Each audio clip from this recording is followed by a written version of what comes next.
Jabatan Perangkaan Malaysia (DOSM) sebelum ini ada melaporkan indeks harga pengguna IHP meningkat 2.3% pada Januari tahun ini. Menurut laporan, antara sebab peningkatan kadar berkenaan adalah kenaikan harga pada kumpulan pengangkutan, makanan dan juga minuman. Inflasi yang menjadi kadar perubahan harga barangan jika meningkat akan merosotkan nilai wang kerana kita perlu membayar lebih untuk barangan dan perkhidmatan yang sama. Dari semasa ke semasa, inflasi meningkatkan kos sara hidup dan mengurangkan kuasa beli pengguna. Sempena Micro, Small and Medium Size Enterprise Day dan Minggu Usahawan Negara 2022, kita nak mengupas isu ini yang sudah bersedia di talian bersama Ketua Pegawai Eksekutif Akademi Usahawan Mikro, Azhari Abdul Wahid. Terima kasih kepada Azhari untuk bersama kami pada waktu ini. Okey, terima kasih Nina.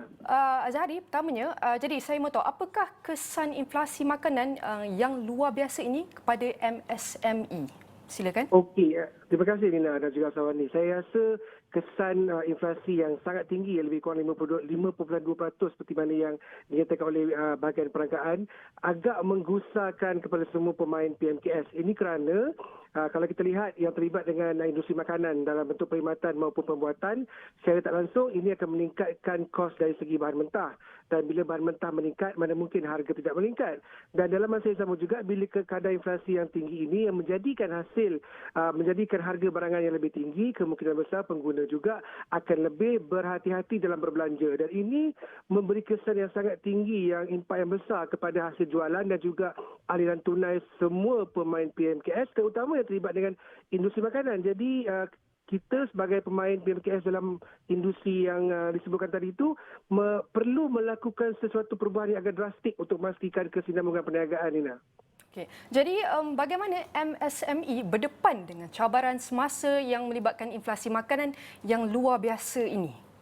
Ya, ini akan menjadikan kita sebagai pemain PMKS akan lebih terbuka dan juga lebih kreatif dalam memastikan hasil jualan kita itu masih lagi relevan kepada pembeli. Apatah lagi kepada hasil-hasil makanan yang memang wajib dibeli oleh pihak pembeli. Dan namun begitu, kita juga perlu memberi nilai tambah kepada pengguna dalam masa yang sama. Ini kerana bila harga naik, pengguna akan mula bertanya, pembeli akan mula bertanya, kenapa nasi goreng ini harga sampai RM7, RM8, RM9 contohnya. Jadi kita perlu memikirkan satu resepi yang lebih menarik, yang boleh menarik perhatian agar pengguna lebih berbelanja. Dan dengan hasil kenaikan inflasi juga, saya tak langsung memberi satu anjakan kepada usahawan untuk menghadapi isu ini yang saya rasa akan berjalan agak lama, bertahun-tahun, dan kita perlu lebih kreatif dalam memastikan perniagaan kita lebih menarik perhatian pengguna, Nina.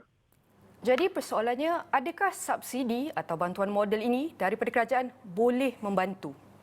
Dan kita nantikan sebesar mana atau sekecil mana bantuan yang diberikan oleh kerajaan membantu PMKS. Namun begitu, kita juga perlu ada inisiatif sendiri untuk memastikan perniagaan kita lebih berkesinambungan untuk menghadapi inflasi yang sangat tinggi ini. Dan di pihak kerajaan juga perlu lebih tegas dalam mengkaji akar umbi masalah yang timbul. Contohnya daripada segi pengeluaran, dari segi peraih, dari segi pembeli dan sebagainya. Jadi ini akan memberi sedikit sebanyak kesan yang baik kepada hasil jualan di peringkat pemain PMKS supaya kita lebih kekal relevan. Dalam masa yang sama juga kita lebih kontrol kita punya kos dan kita pilih satu cara yang lebih baik untuk memastikan bahan makanan yang kita keluarkan itu adalah lebih cost efektif, Lina.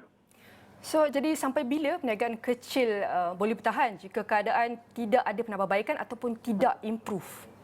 Okey, ini satu soalan yang agak menarik lah. Saya rasa bila dalam keadaan pasca pandemik ataupun endemik sekarang ni, saya rasa semua usaha memang dah dilahirkan sebagai seorang yang memang kekal dan tabah dalam menghadapi dugaan macam ni. Dan kita yakin pada awal tu kita boleh di-cover pun saya rasa lagi 2-3 tahun. Saya dah pernah nyatakan dalam perbincangan sebelum ni di awal ni, kita akan perlukan masa 3 ke 4 tahun untuk memastikan semuanya boleh kekal kembali. Namun begitu, tak boleh elak isu-isu inflasi, isu bahan mentah dan sebagainya. Dan yang penting, kita perlu terus kekal kreatif, lihat balik perancangan, lihat balik kewangan dan juga kita juga perlu lebih bersuara untuk memperdengarkan cabaran kita kepada kerajaan, dan kerajaan perlu mengambil tindakan yang lebih tegas dalam mengawal inflasi dan juga memberi nilai tambah kepada usahawan dan juga kepada pembeli. Dan ini membantu kedua-dua belah pihak, Ina, baik di peniaga maupun di peringkat yang membeli.